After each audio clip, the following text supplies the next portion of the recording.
Sir, Delhi के मुख्यमंत्री केजरीवाल पंजाब दौरे पर हैं। उन्होंने घोषणा की है कि 18 साल से उम्र की जो महिलाएं हैं उनको 1,000 रुपये प्रति महीना दिया जाएगा। कैसे देख रहे हैं आप इसको? देखिएगा, ये सारी जो बातें चल रही हैं इसके लिए दिल्ली की महिलाएं भी उनको ढूंढ रही हैं।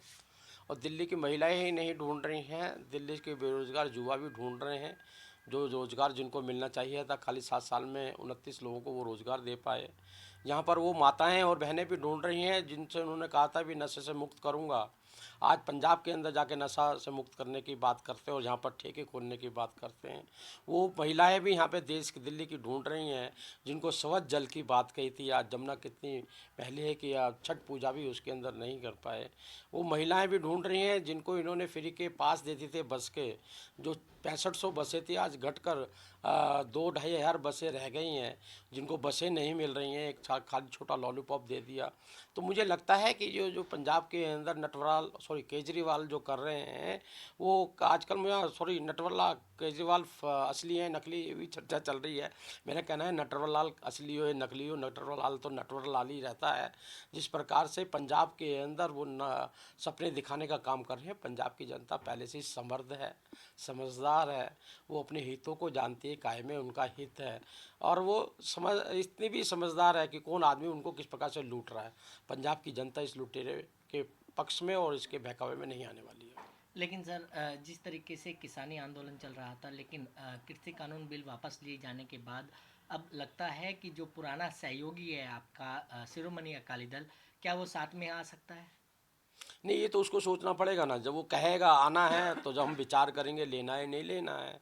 हमारा नेतृत्व है, पार्लियामेंट्री बोर्ड है, हमारे पास नेतृत्व का आशीर्वाद प्राप्त है, वो सब उस पर विचार करेगा। लेकिन आपका एक बयान जो है वो चल रहा है कि उसमें कहा जा रहा है कि पहले जो शिरोमणि अकाली दल था वो बड़े भाई की भूमिका निभा रहा था, लेकिन अब छोटे भाई के नाते अब वो बीजेपी में वापस आ सकता है। कितनी सच्चाई इस बयान में है? देखिए, ये बयान में पूरी की पूरी सच्चाई है कि पहले अकाली दल हमारे साथ में बड़े भाई की तरह रोल अपना रहा था। लेकिन जब हमने किसान बिल लेकर आए, जिस प्रकार से उसने किसान बिलों की वाहवाही की और सबसे पहले रिपोर्ट मंगाकर सबके सामने पेश की, बहुत अच्छा बिल है। और लेकिन थोड़ी सी राजनीतिक महत्वाकांक्षा के पीछे पंजाब को आग के अंदर धकेलने का उसने काम किया। मुझे लगता है वह उसकी स्वार्थ नीति के कारण से हुआ। तो इस पे हमें तो पुनः विचार करना पड़ेगा कि किसको लेना चाहिए किसको नहीं लेना चाहिए। ये भारतीय जनता पार्टी का नेतृत्व निर्धारित करेगा कि आज तो हम सही बात है हम बड़ी भूमिका के अंदर हैं और वो आएगा तो अपनी भूमिका पहले तो इस पे उसको प्रामाणिकता देनी पड़ेगी कि वो हमारे साथ किस विचारों के लिए आता है। हमारे लिए राष्ट्र पहले है, देश पहले है और नेशन के बाद में हम पार्टी को मानते हैं। इस विचारों को लेकर कोई भी आएगा उसका स्वागत है। लेकिन सर, जिस तरीके से पंजाब में बीजेपी लगातार कृषि कानून बिल का अब आपने घोषणा कर दी है, क्या लगता है कि पंजाब में बीजेपी कितनी सीटों पर चुनाव लड़ेगी? अगर अकाली दल के साथ गठबंधन होता है तो क्या मजबूती मिलेगी पार्टी को? मैं अगर मगर पे जवाब देने के लिए नहीं हूँ। 117 सीटों पे भारतीय जनता पार्टी चुनाव लड़ेगी।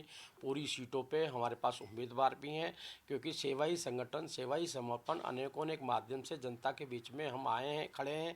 कोरोना जैसी महामारी के बीच में भी हम जनता के बीच में खड़े हुए थे।